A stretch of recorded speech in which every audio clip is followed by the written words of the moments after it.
அல்லேலூயா. இன்று அதிகாலையில் நாம் பரிசுத்தரின் வார்த்தையை நாம் தியானிக்க இருக்கிறோம். இந்த நாளிலே கூட சங்கீதங்களின் புத்தகம் 119 சங்கீதம் 113 வசனம். வீண் சிந்தனைகளை நான் வெறுத்து உமது வேதத்தில் பிரியப்படுகிறேன். ஆம் தேவ ஜனமே, வீண் சிந்தனைகளை நாம் வெறுக்கிறவர்களாக தேவனுடைய வேதத்தில் பிரியப்படுகிறவர்களாக நாம் இருக்க வேண்டும்.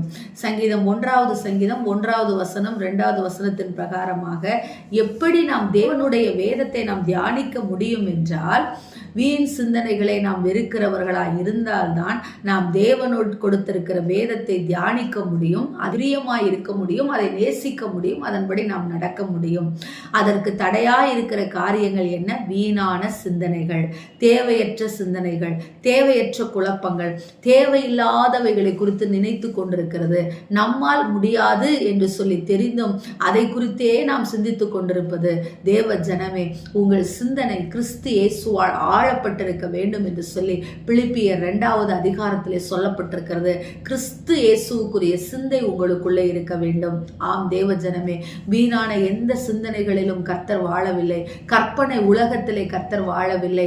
ஆனால் நமக்கு எழுதி கொடுத்திருக்கிற வேதத்தில் நாம் பிரியப்படுகிறவர்களாக, எப்படி இயேசு கிறிஸ்துவானவர் பிதாவின் சித்தத்தை நிறைவேற்றவே இதோ அதே சிந்தனையிலே அவர் உலகத்திலே இருந்தாரோ, அதே போல நீங்களும் நானும் கர்த்தர் நமக்கு கொடுத்திருக்கிற பொறுப்பிலே, கர்த்தர் இந்த உலகத்திலே நமக்கு செய்ய சொன்ன காரியத்தில் மாத்திரம் நாம் சிந்தையாயிருப்போம்.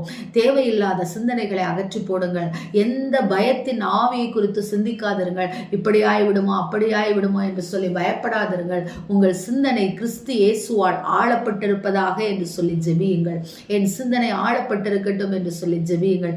வீணான சிந்தனைகள், தேவையில்லாத கவலைகள், தேவையில்லாத குழப்பங்கள், எதிர்கால சூழ்நிலைகள் எதை குறித்தும் நினைக்காதபடிக்கு கர்த்தரை மாத்திரம் உயர்த்துங்கள். நிச்சயம் கர்த்தர் பெரிய காரியங்களை செய்வார். ஆமேன். ஸ்தோத்திரம். எங்களை நேசிக்கிற எங்கள் நல்ல தகப்பனே, இந்த நாளிலே நாங்கள் கேட்ட வார்த்தையின் பிரகாரமாக வீணான சிந்தனைகளை வெறுத்து உம்முடைய வேதத்தில் பிரியப்படுகிறவர்களாய் இருக்க எங்களுக்கு கிருபை கொடுங்கன்னு சொல்லி ஜெபிக்கிறோம். நல்ல பிதாவே. ஆமேன்.